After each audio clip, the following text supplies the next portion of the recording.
Imagine standing before the most powerful man in your nation. He speaks to God face to face. His words shape laws.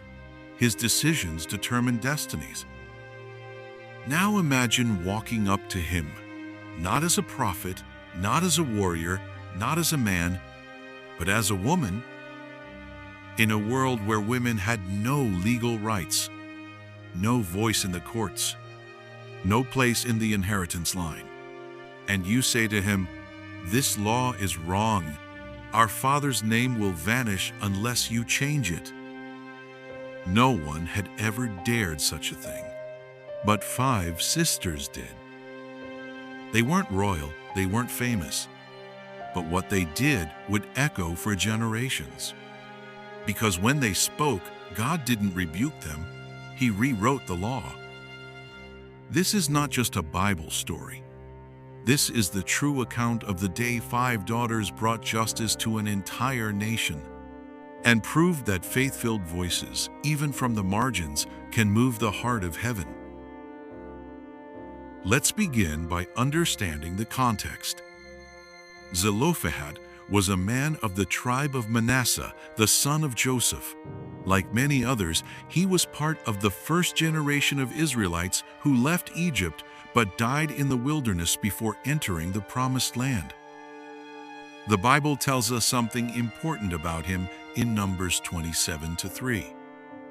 Our father died in the wilderness.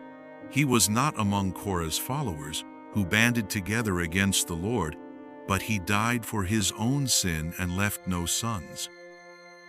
This is significant. Zelophehad was not a rebel. He wasn't part of any mutiny against God or Moses. He was simply a man who died, leaving behind a family with no male heir. In Israelite culture, that meant a dead end. Inheritance passed from father to son. No sons meant no legacy. The family name would vanish. The land, so crucial in God's covenant with Israel, would be passed to others. Zelophehad's daughters were about to be written out of history, but they had other plans. Picture this. The Israelites are nearing the border of Canaan. Tribal leaders are finalizing the division of land. Generations of waiting are coming to fruition. And in this moment of national transition, 5 women walk forward. They approach not just Moses, but also Eleazar the priest, the elders, and the entire community assembled at the tent of meeting.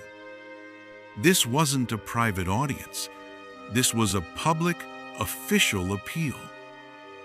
Their words, recorded in Numbers chapter 27, verse 4, are simple but powerful. Why should our father's name disappear from his clan because he had no son? Give us property among our father's relatives.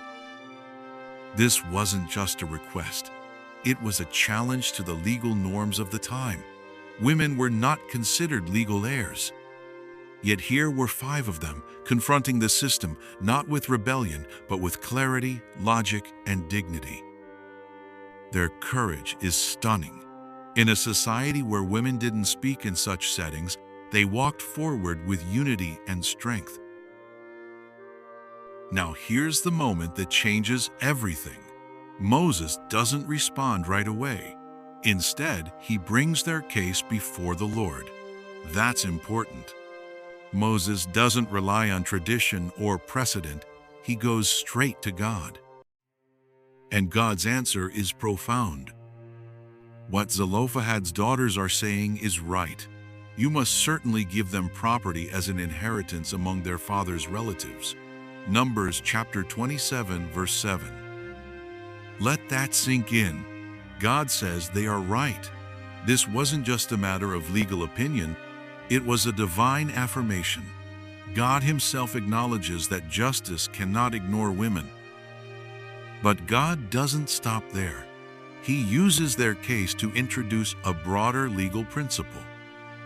If a man dies and has no son, give his inheritance to his daughter. Verse 8. This is the birth of a new law in Israel, a law that began not with Moses or the priests, but with 5 brave women who refused to be forgotten.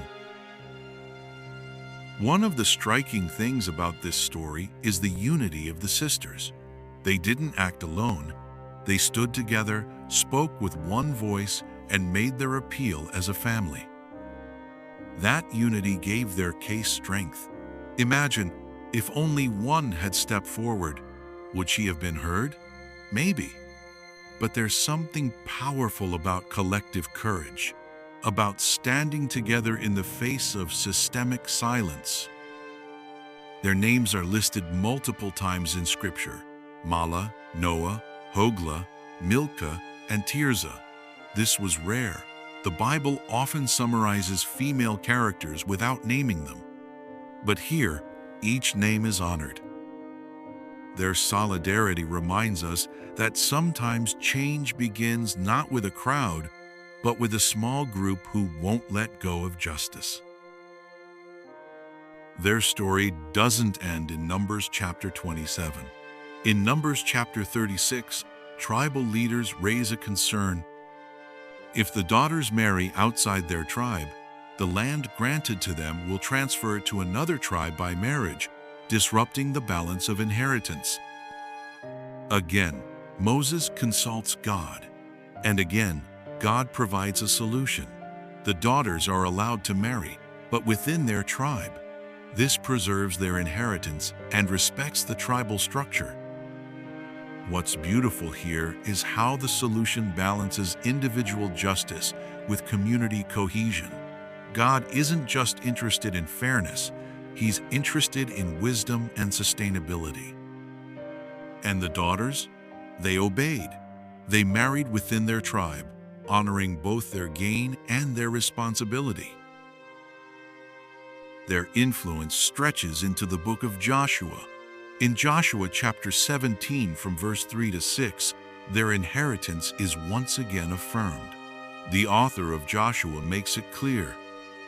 They approached the leaders, reminded them of what the Lord had said through Moses, and received their share of the land. In a culture where women were often overlooked, their story is recorded again and again. Why? Because their faith, courage, and determination were unforgettable. They weren't prophets, they weren't warriors, but they were history makers. So what does this story teach us today? First, that silence in the face of injustice is not always holy. There is a time to speak, a time to step forward, a time to ask, why should things be this way? Second, it teaches us that God is not bound by culture. Just because a system has always worked a certain way doesn't mean it's divine. God is not afraid of reform.